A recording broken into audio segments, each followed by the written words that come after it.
Síntese está de volta com mais destaques da semana no plenário do Supremo Tribunal Federal. Esta semana nós temos os julgamentos concentrados na sessão do dia 2 de março de 2011, quarta-feira, porque nós tivemos sessão na parte da manhã e à tarde, numa espécie de maratona, digamos assim, de julgamentos. Isso porque a sessão da quinta-feira foi reservada para a solenidade de posse do novo componente do Supremo Tribunal Federal. Por isso, no primeiro, no segundo e agora em parte do terceiro bloco, temos destaques dos julgamentos da sessão plenária, especificamente da quarta-feira. Mais um destaque foi a apresentação do voto vista do ministro Gilmar Mendes no mandado de segurança 24.781. Relatora, ministra Ellen Grace, Mazureik Miguel de Moraes versus Tribunal de Contas da União.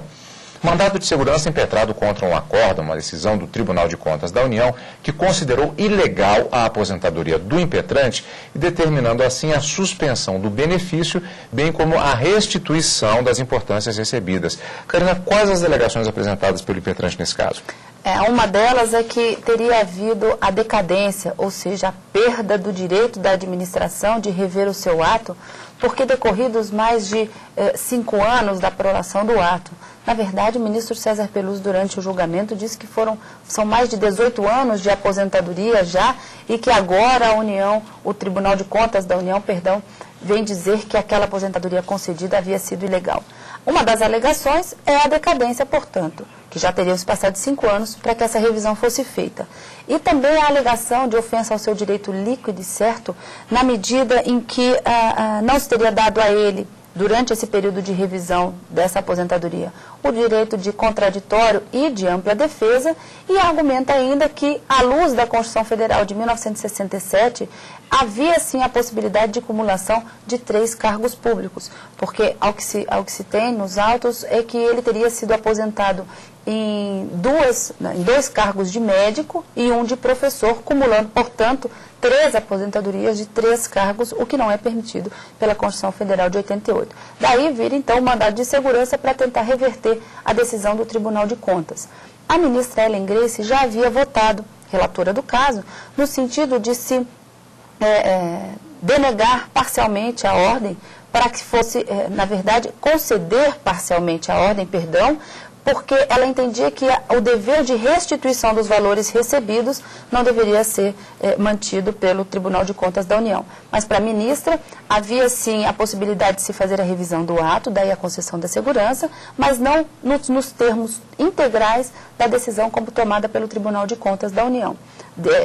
Ilegal a aposentadoria, mas apenas no que toca à restituição de valores, a ministra Ellen Grace não concordava.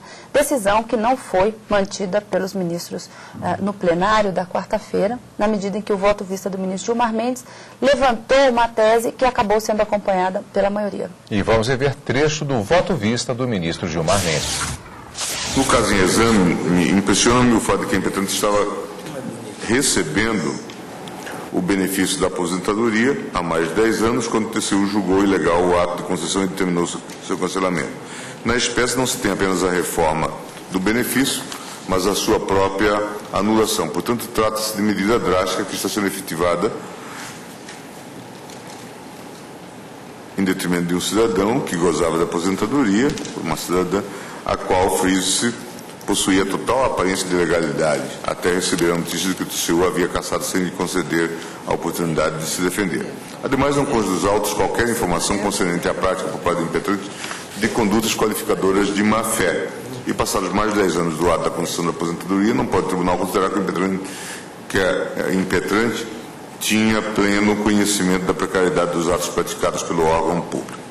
Assim, não há dúvida de que o caso em análise encontra respaldo na recente jurisprudência consolidada do Supremo, que passou a se manifestar no sentido de exigir que o TCU assegure ampla defesa e contraditório nos casos em que o controle externo da legalidade exercido pela Corte de Contas para registro de aposentadoria e pensões ultrapassar o prazo de 5 anos, sob pena de ofensa ao princípio da confiança, face objetiva do princípio da segurança jurídica. Eu cito aqui vários precedentes a partir do MS 24.448 da relatoria do ministro Aires Brito. Portanto, senhor presidente, com essas razões, eu estou pedindo vênia à eminente relatora para divergir em parte do seu voto e conceder parcialmente a segurança, determinando o seu Tribunal de Contas da União, que transcorrido o prazo de 5 anos, né, ou em razão do transcurso dos 5 anos, assegure a impetrante o direito ao contraditório e à ampla defesa no processo administrativo de julgamento de legalidade e registro de sua aposentadoria. Isso foi objeto de larga discussão no plenário. Inicialmente, a tese dominante era de que, se se tratasse de mero registro, não há de contraditório e ampla defesa.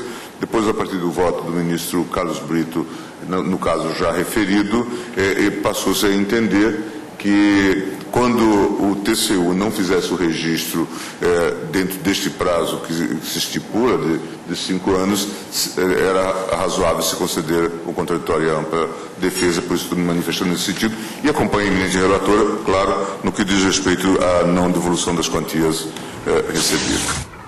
Velho votou no sentido do indeferimento total da segurança. Vamos ver. Quanto ao mérito, eu peço vênia para indeferir a ordem.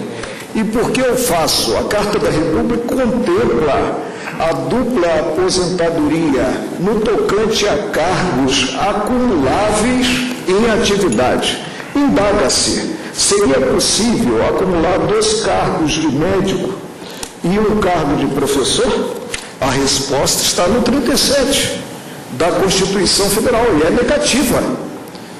Se não podia em atividade acumular os 3 cargos, não cabe agasalhar a tríplice aposentadoria. Eu peço vênia para simplesmente deferir a ordem. Pois é, Karina, qual é a diferença entre os votos e qual é o resultado final? Por maioria, os ministros acabaram decidindo que a decisão do TCU não deve ser mantida, acompanhando também parte a relatora, no sentido que não deve haver a restituição dos valores, mas que o processo de revisão, após 5 anos, ele deve ser realizado sempre com a observação do contraditório. Ou seja, essa aposentadoria que foi concedida ao impetrante, ela vai ser revista novamente pelo Tribunal de Contas da União, mas dando a oportunidade do impetrante para se manifestar acerca da sua rigidez ou não. Então, isso não teria sido observado, daí a decisão dos ministros. O ministro Marco Aurélio entendia que improcedente totalmente o mandado de segurança para manter a decisão do Tribunal de Contas da União, nas palavras dele, porque a própria Constituição Federal não permite a aposentadoria de 3 cargos e aí a acumulação dessas aposentadorias. Então, para ele, totalmente válida seria a decisão do Tribunal de Contas. O ministro Peluso também divergiu. Para o ministro Peluso, o mandado de segurança também deveria ser indeferido, mas por conta da decadência, ou seja, a administração já não tinha o direito de rever aquele ato, porque já decorridos aproximadamente 18 anos do ato de aposentadoria concedido pelo Tribunal de Contas da União. Mas a maioria, como eu disse, acabou vencendo no sentido de se derrubar a decisão do Tribunal de Contas da União para começar novamente esse processo de revisão, dando a oportunidade do direito de contraditório e de ampla defesa. Decisão no plenário do Supremo Tribunal Federal. Bom, nós vamos para mais um destaque também daquela sessão plenária da quarta-feira, que, como já dissemos, aconteceu pela manhã e também à tarde. Aqui não vamos nem sequer ver propriamente um trecho do julgamento, um trecho do voto, porque a decisão foi bastante rápida, mas ela possibilitará, inclusive, uma explicação sobre uma possibilidade de acontecimento no plenário. Bom, primeiro vamos ao processo. É o mandado de segurança 24.854, relator ministro Gilmar Mendes, Aline Mancino da Luz Caixeta versus Procurador-Geral da República. Mandado de segurança com pedido de liminar contra ato do Procurador-Geral da República, que foi a lotação da impetrante na Procuradoria-Geral da República em Marabá, no estado do Pará. O argumento é de que teria havido preterição no direito de vaga reservada a portadores de deficiência física por não ter sido observado o critério de proporcionalidade e alternância entre a quantidade de vagas destinada à ampla concorrência e o destinado aos portadores de deficiência física. Mas, Karina, aqui o processo ele foi considerado prejudicado. O que significa isso e por quê? Prejudicado por perda do objeto. segundo a Procuradoria-Geral da República, já teria sido realizado, após a impetração desse mandado de segurança, por essa impetrante, já teria sido realizado um concurso interno dentro da própria Procuradoria-Geral, no sentido de se remover a impetrante para a lotação que ela pretendia desde o início, que era do Rio de Janeiro. Então, quando ela entrou, ela havia sido lotada numa procuradoria que não era do seu interesse, pelo que entendia, haveria um direito líquido e certo de que fosse lotada no Rio de Janeiro, com a tramitação desse concurso interno de remoção e a sua lotação no Rio de Janeiro, teria havido, portanto, a perda do objeto desse mandado de segurança, daí ser julgado prejudicado. Quer dizer, uma possibilidade também que existe no plenário, quer dizer, atendida, inclusive, a uma determinada situação, não há por que julgar. Então, é um fato comum que a gente acaba vendo aqui no plenário do Supremo Tribunal Federal. Por vezes você ingressa com uma ação contra uma determinada ação, um ato do Poder Executivo, Legislativo, e depois esse próprio ato acaba sendo revogado, ou aquilo que você contestava acaba sendo abraçado, não é? E aí perde o objeto daquela ação, daí os ministros julgarem prejudicado, nesse caso, o mandado de segurança. Destaques da sessão plenária que aconteceu na manhã e na tarde da quarta-feira, dia 2 de março de 2011. Agora nós vamos para a sessão plenária da quinta-feira, uma sessão diferente, uma sessão solene para a posse do novo ministro do Supremo Tribunal Federal. Desta forma, a composição do plenário do Supremo está completa. Desde esta quinta-feira, portanto, 11 ministros compõem a Suprema Corte Brasileira, após cerca de 7 meses após a aposentadoria do ministro Eros Grau, em agosto do ano passado. Karina, aqui no caso, esta composição completa após esse período, desde a aposentadoria do ministro Eros Grau, não é apenas do ponto de vista da administração dos julgamentos na Corte. Há consequências em relação a o que fazer com que essa posse fosse tão esperada, por conta de diversos julgamentos, alguns que já ocorreram, outros em vias de ocorrer, e que o empate é um resultado que está previsto que ele não pode acontecer. Carlos, com a chegada, a posse do ministro Luiz Fux, 2 grandes temas aguardam a sua manifestação para que haja uma decisão pelo plenário do Supremo Tribunal Federal.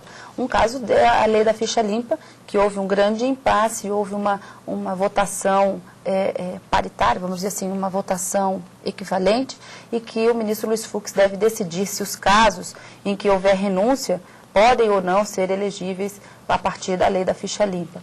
E também o caso da demarcação das terras, dos terrenos de marinha, em que se está discutindo em sede de liminar se os proprietários desses terrenos, na verdade, né, os ocupantes, porque a propriedade das terras são da União, mas se aquelas pessoas que ocupam esses terrenos de marinha, eles devem ser citados, notificados de forma individualizada, ou se isso pode acontecer por edital, para que eles se manifestem nesse processo de demarcação desses chamados terrenos de marinha.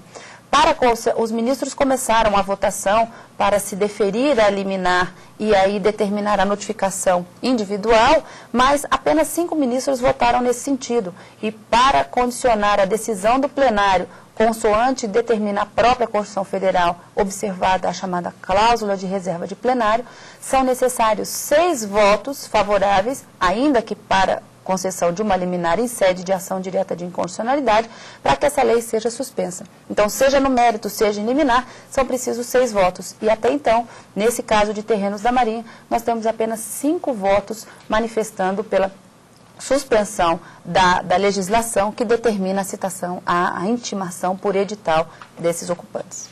Vamos rever, portanto, como foi a solenidade de posse nesta quinta-feira do novo ministro do Supremo Tribunal Federal, o ministro Luiz Fux.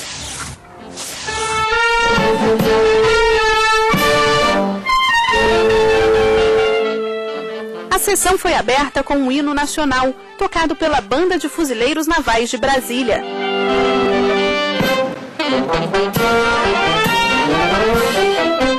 Em seguida, o novo ministro Luiz Fux foi conduzido até o plenário pelos ministros Celso de Mello, decano do Supremo, e Dias Toffoli, o mais moderno da Corte.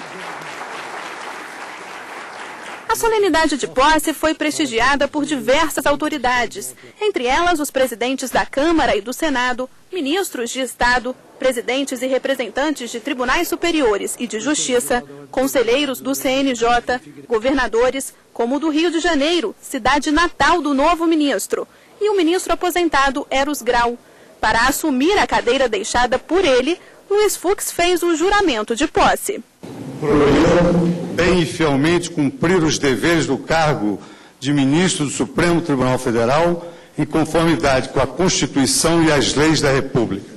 Depois foi a vez do diretor-geral da Secretaria do STF ler o termo de posse do primeiro-ministro do Supremo, indicado pela presidente da República, Dilma Rousseff.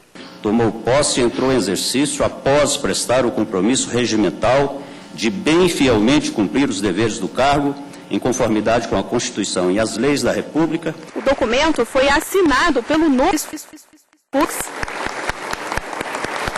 E para encerrar a solenidade, o presidente do Supremo, César Peluso, convidou o novo ministro a ocupar a cadeira que era do ministro Eros Grau até agosto do ano passado.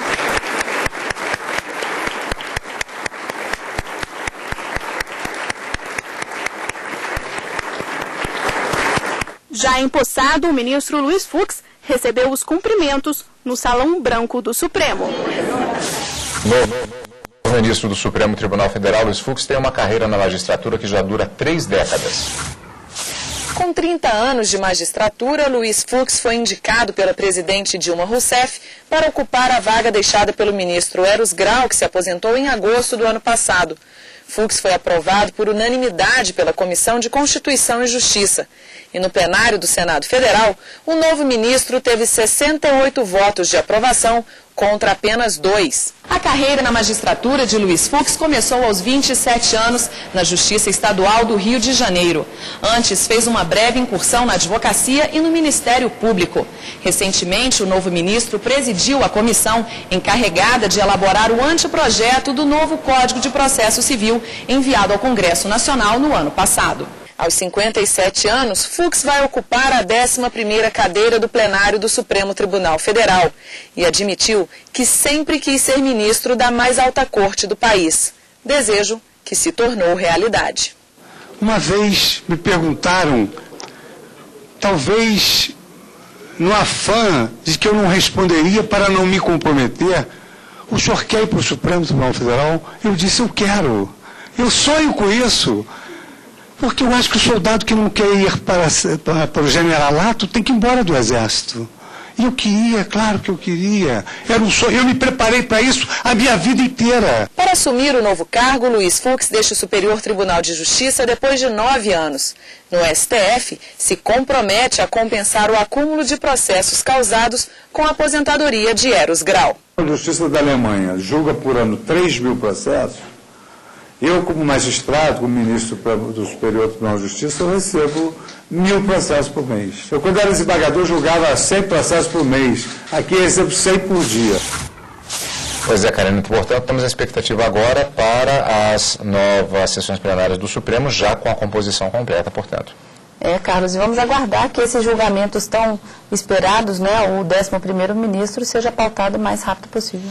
Karina, aqui nós vamos nos despedindo dos nossos telespectadores da TV Justiça, encontro marcado nas próximas sessões plenárias, só que hoje, já desejando um bom carnaval para os telespectadores, um bom carnaval para você também, Karina. Para você também, Carlos. E estaremos de volta brevemente com mais acompanhamentos das sessões plenárias do Supremo Tribunal Federal e os destaques do plenário do STF, também aqui em síntese, que você acompanha sempre conosco na TV Justiça.